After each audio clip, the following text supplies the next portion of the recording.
Chicken తెచ్చుకోవాలి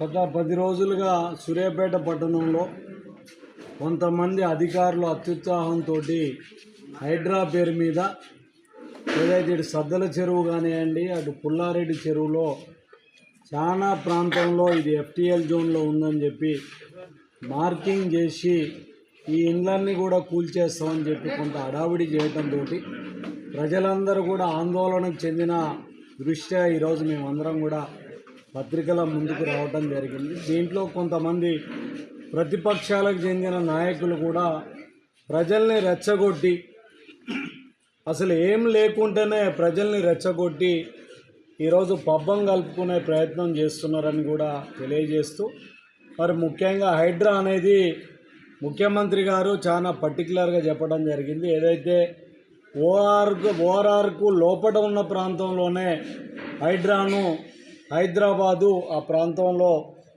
ఇది ఏదైతే చెరువుల్ని రక్షించే బాధ్యతను మూసి నాలాను ప్రక్షాళన చేసే బాధ్యతను తీసుకోవడం జరిగింది. అంటే పట్టణాలలో అసలు హైడ్రా అనే ప్రస్తావన లేదు, అందులో సూర్యాపేటలో లేదు. నేను అధికారులతో కూడా మాట్లాడటం జరిగింది, ముఖ్యమంత్రి గారితో కూడా మాట్లాడటం జరిగింది.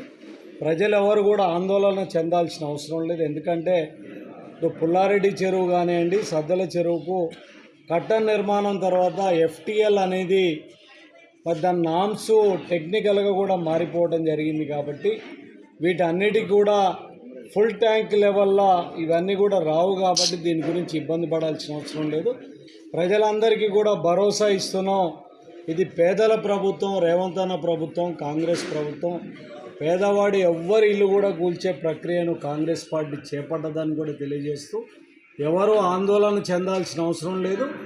అది ఏదైతే ఉన్నదో అవతల ఏమన్నా FTL పరిధిలో ఉంటే 1-2 ఇండ్లు ఉంటే చెప్పలేం, కానీ అసలు కట్టకి యువతలకు వచ్చే పరిస్థితే ఉండదని కూడా ఈ సందర్భంగా తెలియజేస్తూ ప్రజలు ఎవరు కూడా ఆందోళన చెందాల్సిన అవసరం లేదని భరోసా ఇస్తున్నాం. పర్మనెంట్ కన్స్ట్రక్షన్ల జోలికి రాము, నివాసం ఉండే వాళ్ళకి మేము రాము. ఎక్కడైతే కన్స్ట్రక్షన్ రూపంలో ఉందో కంప్లీట్గా చెరువులో కట్టి ఉన్నారో వాటి మీద ఇప్పుడు ఇవి మీరు FTL కింద రావు. ఇవన్నీ